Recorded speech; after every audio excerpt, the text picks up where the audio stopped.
জিয়ামঞ্চ রাউজান উপজেলার ব্যবস্থাপনায় পাহাড়তলীতে প্রস্তুতি সভা অনুষ্ঠিত হয়েছে। মঙ্গলবার বিকেলে পাহাড়তলীর চৌমুহনীতে সভায় উপজেলা ও ইউনিয়নের বিভিন্ন নেতৃবৃন্দ উপস্থিত ছিলেন। রাউজান থেকে এই পদকর্মের বিরুদ্ধে গিয়ে রাজপথে ছিল কেউ নাই, আপনি নিজে জানেন। আপনার নির্দেশে আমি রাজপথে ছিলাম, কিন্তু আমার আজকে কোনো মূল্যায়ন নাই। আমি বাধ্য হয়ে জিয়ামঞ্চ দিছি,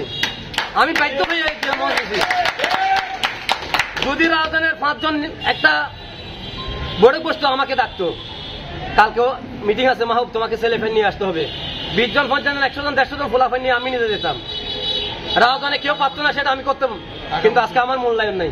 এ সময় উপস্থিত ছিলেন জিয়ামঞ্চ রাউজান উপজেলা শাখার সভাপতি মাহবুবুল আলম, সহ সভাপতি এনায়েত আলী, সাধারণ সম্পাদক দেলোয়ার খান জয়, সাংগঠনিক সম্পাদক জয়নাল আবেদিন।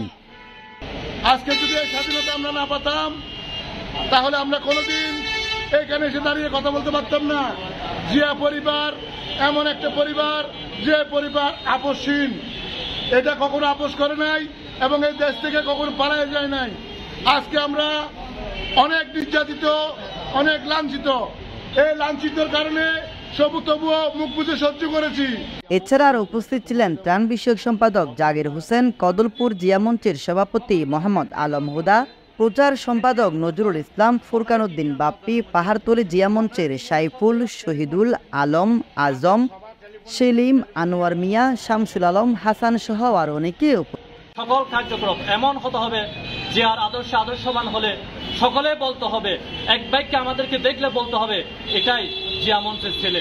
যাতে দুর্নীতি না থাকে, ত্রাস না থাকে, চাঁদাবাজি না থাকে, যদি এগুলো আমাদের মাঝে থাকে, তাহলে আমরা জিয়ামঞ্চ করে আমার মনে হয় উপকৃত হতে পারবো না। জিয়ামঞ্চের নতুন একটা কমিটি দেওয়ার কথা আমরা মনে করেন উপজেলা জিয়ামঞ্চের সাথে আমরা ফাইনাল করে ফেলেছি ইউনিয়ন কমিটি দেওয়ার জন্য। তো আমি আশা করব আমাদের ইউনিয়ন কমিটিতে যারা ফরম নিয়েছেন। Desk news, smile TV, Raozan, Chittagong.